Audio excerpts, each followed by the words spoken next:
How y'all doing today? So good to see you. I'm outside, the sun is blazing. I'm in the shade, staying cool as a cucumber. Well, today I'm going to do a little bit of Wing Chun with you. And excuse my pronunciation of any of the Chinese, the Cantonese, even if I throw in some Mandarin, it's all going to be improperly spoken, I'm sure. It's not that I mean any harm or disrespect to the language. It's just the way I am. I do not speak Chinese. My apologies. All right, so first things first. We're going to be working on the chain punch, the infamous chain punch.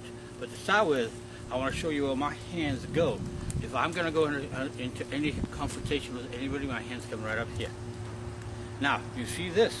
This is your basic, one of your basic Wing Chun stances would be here with the hands here. My hands are here. This is very, very not offensive at all. And that's what I want. Now from here, for me, I can get all the motions that I need to use in a Wing Chun situation if I want to use Wing Chun.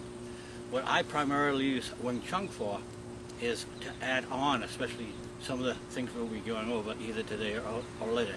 Your Pak Saos, your Tung Saos, your reflexive strikes. I myself, I'm only 5'6". Excuse me, I'm 5'8". Oh my God, I'm shrinking myself. 5'6", 165. I like, when I can, to train with the largest student that I can. Andrew's good, Ryan's good. These guys are 5 or 6 more pounds than me. So that way, that's how I make sure that this stuff works. If somebody's charging in, if I stand in front of somebody who say 35, 44 pounds of me, if I stand like this, I'm going down. We'll get to the footwork in a little bit, later on. But if you ever get to see Ip Chan, when he trains, he's even moving the body out to the side, to an angle. All right, as I said, we're going to start with the chain punch itself. Now, when I teach it a couple different ways. One of the ways I teach is I tell, and I have to go over and over again my explanation because I say it's like the wheels of a train, which yes, this part is, but this part, the fist itself is coming straight out. Now, primarily, I hear that we strike with a sun punch here. That's the sun there. It's the sign of the sun. I have seen others that strike with these fingers here, as in many styles. My preference is to keep the wrist straight. It's just to work that forward striking motion. Now, the trick is your root. I'm not going to show you my root today. I'm just not gonna, because somebody say that's garbage. The trick is the root. Just like a boxer or a wrestler or anything, the root goes down. If I'm not rooted to the ground, I can forget everything else. So I'm gonna root myself to the ground. I'm gonna use that goat restraining stance just because it's traditional. It's also good if you're on a boat rocking back and forth. Helps you from falling over. All right, so here's my punch right here. Now there's many ways to train that punch. I'm going to train it on my pad right here. Notice my pad has arms. Notice right at this time I'm going out the center. I would never do this in a real altercation, right? Because I get my butt whooped.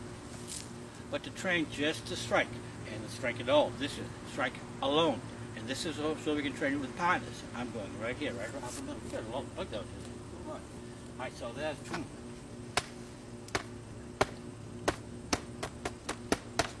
Now notice, my strike is going straight in. It may look like a railroad, the wheels on a choo-choo train. Choo-choo train, I like that. Choo-choo train, but the strike itself wants to go straight in.